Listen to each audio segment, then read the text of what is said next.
Now we will see magnifying glass and its application. If you want to see a tiny object, obviously we have a habit of looking very close near, right? Now we will keep the object very close near to eye and we used to see. But if the distance, if we are keeping very close near to our eye, actually we are not able to see the object. We feel some irritation to our eye. So we need a magnifying glass to see it. That means even our eye has a particular property that a minimum distant vision is there. So till if we are a normal person without having any eye problem, till 25 centimeter or 25 centimeter is our least distant vision. Okay. So till that distance we feel comfortable to watch the objects, whether it is tiny or bigger. Till 25 centimeter, that means the distance from our eye to the object if is minimum 25 centimeter, we are comfortable to see the object. But if we keep much more closer, we feel a little difficult to see the object clearly. Okay, so that means or else we can tell in terms of scientific way, if the angle suspended from our eye to the object is less than 1 second, means 1 by 60 degree. If the angle from our eye to the object, if your object is there, if it makes an angle and this angle is less than 1 by 60 degree, we are not able to see it till 1 second. That means if the 25 centimeter is there, we are able to watch the object clearly and comfortably without having any strain to our eyes. Okay. So, if it is very tiny objects or microscopic, like you were using in biology lab, very minute things, slides and all, you want to see the microorganisms or microparticles. With our normal eye vision, if we are giving very close near also, we are not able to see it. So, there we need another thing to get an enlarged image. There we are using the application of magnifying glass. And we already discussed that, or we already told that magnifying glass is the last exceptional application of convex lens. So what happened during that time? We have to adjust the position of the object within the limit of focal length. So if these are convex lens, this is a focus f2, f1 and to f1 to f2, we have to keep the object within this limit, means after the refraction it has to pass through this way, another one will be passing through this way. So if we extend, we will get an enlarged image, right? No, the object is very small, but if you are using a convex lens and if you are adjusting the position between the focal, within the focal length, we will get an enlarged image. So we are able to see the object very clearly.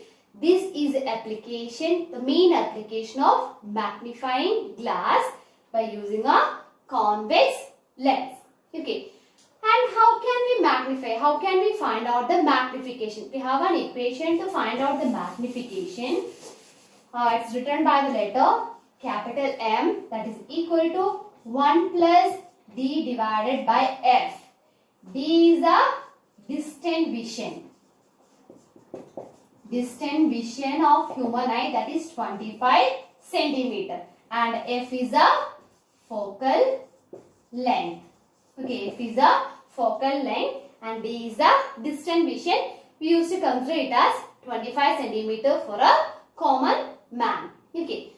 Now, this magnifying glass we are using in the microscope as converging the rays to get our if you want to make a flame by converging the light rays, there also we are using this application. Then watches, those who are dealing with the very minute particles like watch mechanics, they are using the application of magnifying glasses. And if we conclude all the kinds of application of lenses, we can tell that convex lens we are mainly using in telescope, camera lens, mostly. More than that, human eye lens is a convex lens. Then collimeter, spectrometer, microscope, and even if we have any eye problem like a long sightedness, or we used to call it as hypermetropia. You might have studied in biology. For hypermetropia, we are taking the remedy by, we can reduce that by using a convex lens. So these are some of the common uses of convex lens. If you see the concave lens, it is used for short-sightedness, and another name of short-sightedness in biology is myopia. That is a remedy for short-sightedness. We are using concave lens, and in Galilean telescope also we are using the application of concave lens. Now we'll see in experimental method how can we find out the focal length. Okay, now we are going to see through experimental method how we have to find out the focal length. First one, distant object method. Distant object method.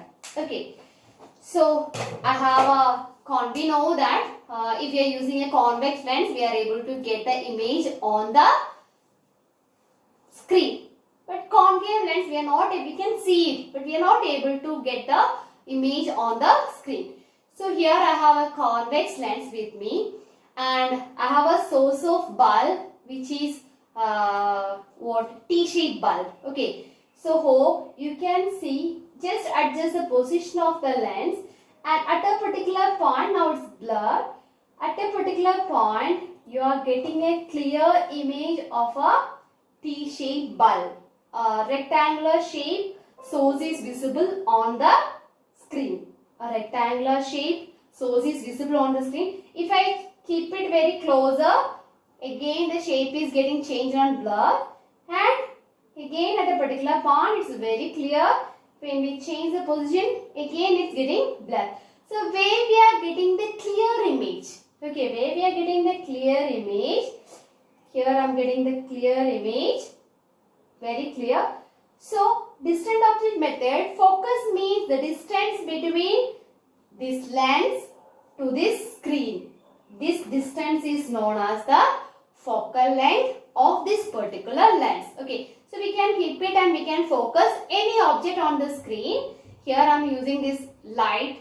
So the distance between the clear image, when the clear image is there on the screen, find out the distance between the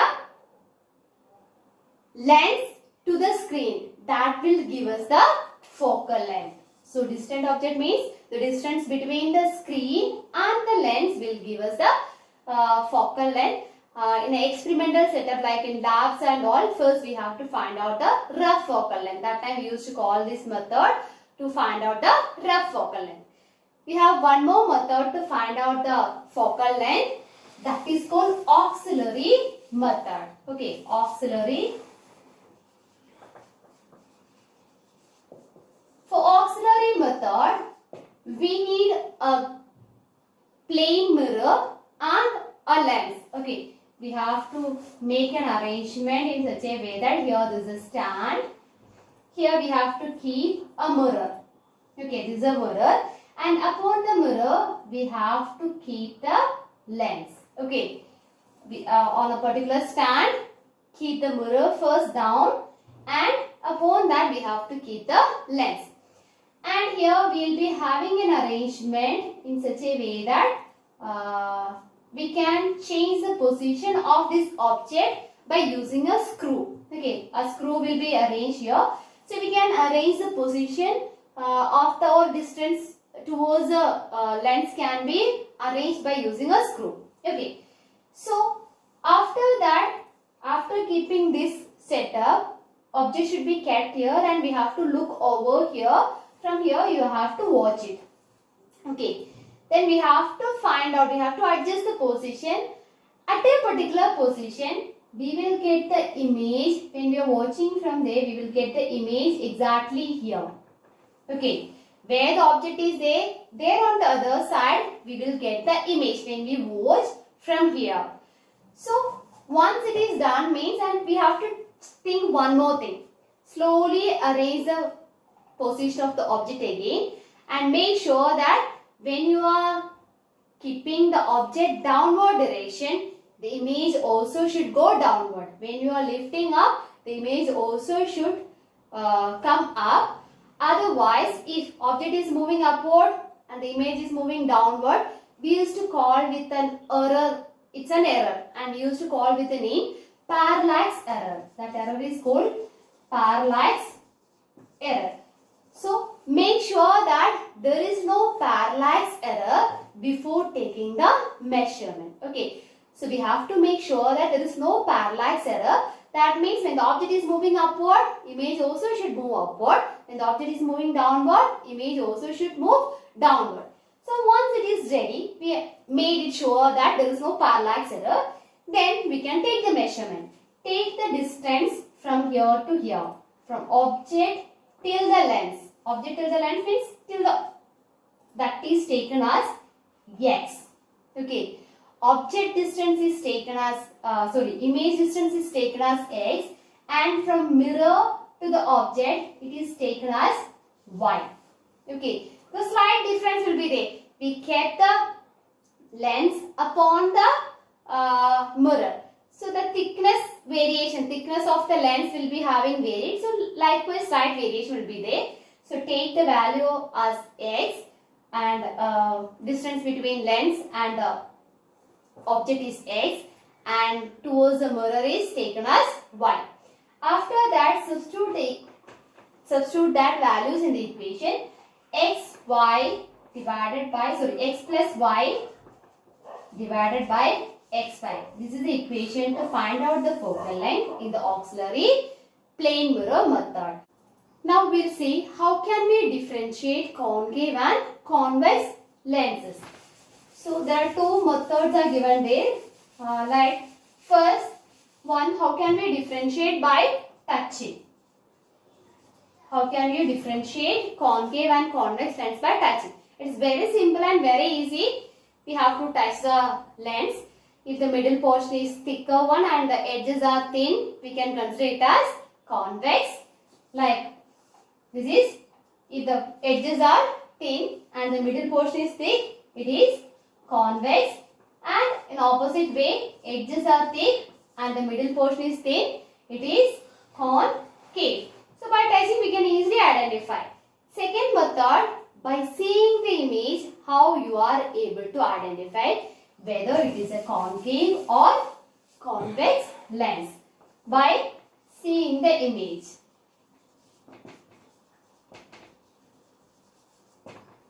Okay, just keep in your mind the properties of the image form. Okay, if it is a convex lens, you know the convex lens, if you are keeping very close near to our face, we can see our image in an enlarged way. Because the last condition, exceptional case.